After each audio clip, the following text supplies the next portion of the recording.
स्कॅनरच्या सहाय्याने आपण मातीचं परीक्षण करतोय. ह्या मातीमध्ये निगेटिव्ह एनर्जी किती आहे, पॉझिटिव्ह एनर्जी किती आहे, ही आपल्याला याच्यावर कळणार आहे. तर हे दादा कुठून आले तुम्ही दादा? नंदुरबारवरून आलेले. हे दादा नंदुरबारवरून आलेले आहेत. त्यांना त्या वास्तू तिथं बांधायची त्या जागेवरती. ती वास्तूची जागा पॉझिटिव्ह किती निगेटिव्ह किती बघायची त्यांना. चांगली असेल तरच ते बांधणार आहे तिथं वास्तू, नसेल चांगली तर बांधणार नाहीये. तर ह्या वास्तूचं युजर स्कॅनरद्वारे आपण परीक्षण जर केलं तर ती जागा पूर्ण पॉझिटिव्ह आहे हे लक्षात येतं. पॉझिटिव्ह स्कॅनर बाजूला होतंय. आणि डाउझरच्या सहाय्याने जर आपण हे केलं तर डाउझर सुद्धा आपल्याला पॉझिटिव्ह एनर्जी दाखवतोय. डाउझरचं हे बघितले तर डाउझर सुद्धा पॉझिटिव्ह एनर्जी दाखवतोय. म्हणजे याच्या मागे सायन्स आहे की जमिनीखाली अनेक प्रकारच्या ट्रेसेस असतात, खडकांच्या ट्रेसेस असतात. खडकांमध्ये अनेक प्रकार आहेत.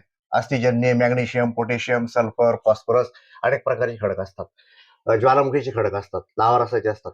आणि त्या एनर्जी वरती येत असते आणि ती वरती आलेली एनर्जी पॉझिटिव्ह निगेटिव्ह इफेक्ट आपल्याला देत असते. मग आपल्याला त्या वास्तूमध्ये अस्वस्थ वाटतं जर निगेटिव्ह एनर्जी खूप असेल खडकांची, जागेची. काळ्या मातीचे थर असतात, लाल मातीचे थर असतात. म्हणजे हा सगळा सायन्सचा भाग आहे. तर याच्यातनं आपल्याला स्वास्थ्य मिळण्यासाठी आपल्याला तिथे वास्तूची बांधायची तर एनर्जी आपल्याला पासिंग 50% असतं. तर स्कॅनर आपलं 50% पर्यंत ओपन झालं तर ओके, पण 50%च्या पुढे जायला पाहिजे, 70-80% व्हायला पाहिजे. तर आपलं जवळजवळ 60-65% आपलं ओपन होतंय. आणि हे आता हा डाउझर आहे. तर डाउझर सुद्धा हे सगळं हे केलेलं असेल, याला एनर्जी दिली असतात. तर डाउझर सुद्धा बघा मला फिरताना क्लॉकवाईज फिरताना दिसेल.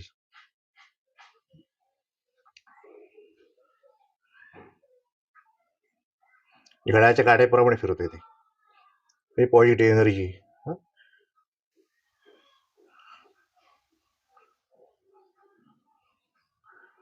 ही पॉझिटिव्ह एनर्जी आपल्याला दाखवते.